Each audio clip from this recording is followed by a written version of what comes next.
দেখো বন্ধুরা কি চমৎকার ভুট্টার মোচা ধরে আছে। এক একটি গাছে 2টো থেকে 3টি পর্যন্ত ধরেছে। হ্যালো বন্ধুরা, কেমন আছো সবাই? আশা করছি তোমরা সবাই ভালো আছো। আজকে যে বিষয়টা নিয়ে কথা বলবো তা হলো আমরা ভিন্ন 2টি পদ্ধতিতে ভুট্টা চাষাবাদ করি, যার ফলনও হয়েছে ভিন্ন ভিন্ন। সো গাইজ, চলে যাচ্ছি পুরো ভিডিওতে।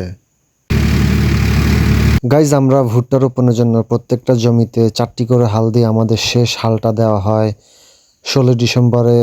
আমরা মাটি শুকানোর পরে 24 ডিসেম্বরে ভুট্টা রোপণ শুরু করি।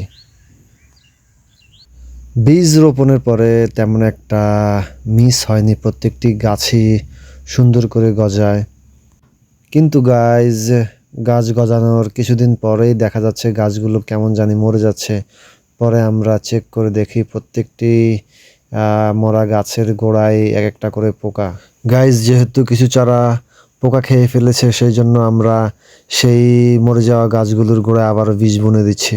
কিছু কিছু জায়গায় ভুট্টা গাছ উঠে নাই, আবার কিছু কিছু ভুট্টার চারা পোকে খেয়ে ফেলছে। তো আমরা আবারও বীজ নিয়ে এসেছি, এখানে আবার বীজ বুনবো।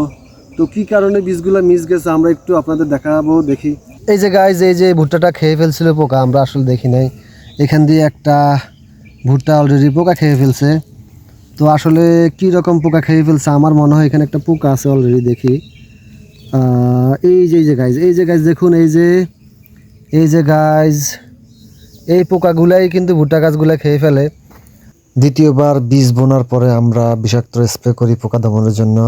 পরে গাছগুলো মাশাল্লাহ দ্রুত বড় হয়ে যায়। বড় হওয়ার পরে আমরা গাছে ইউরিয়া এবং ড্যাপ সার মিশ্রণ করে দিয়েছি। পরবর্তীতে যখন গাছ আরেকটু বৃদ্ধি পায় তখন আমরা পানির ব্যবস্থা করি।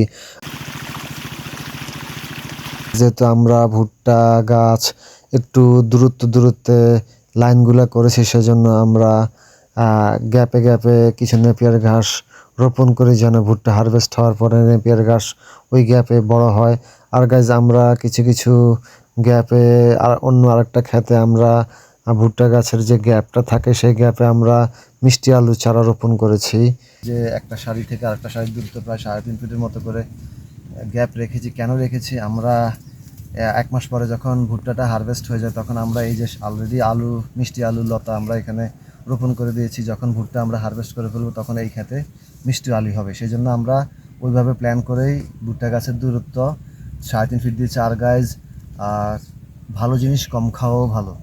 গাইজ, ভুট্টা খেতে মিষ্টি আলুর ফলন কেমন হয় তার পরবর্তী আপডেট দেখার জন্য আমাদের পেজটি ফলো দিয়ে আমাদের সঙ্গেই থাকুন। আর গাইজ, আমরা যেহেতু 2টি ভিন্ন ভিন্ন পদ্ধতিতে ভুট্টার চারা রোপণ করি, চাষাবাদ করি, সেজন্য আমাদের একই পরিচর্যা করলেও আমাদের ভুট্টার ফলন একই রকম হয়নি। তার মধ্যেও দেখা দিয়েছে ভিন্ন 2টি রূপ। যে ক্ষেতে আমরা গাছের দূরত্ব একটু বেশি দিয়েছি সেই ক্ষেতের গাছগুলো হয়েছে আকাশচুম্বী, আর যে ক্ষেতে আমরা একটু ঘন করে গাছ রোপণ করি সেই ক্ষেতের ফলন হয়েছে তুলনামূলকভাবে কম এবং গাছগুলো হয়েছে ছোট ছোট। সো গাইজ, আজ আর নয়, আবারও দেখা হবে নতুন কোনো ভিডিওতে অন্য কোনো আপডেট নিয়ে।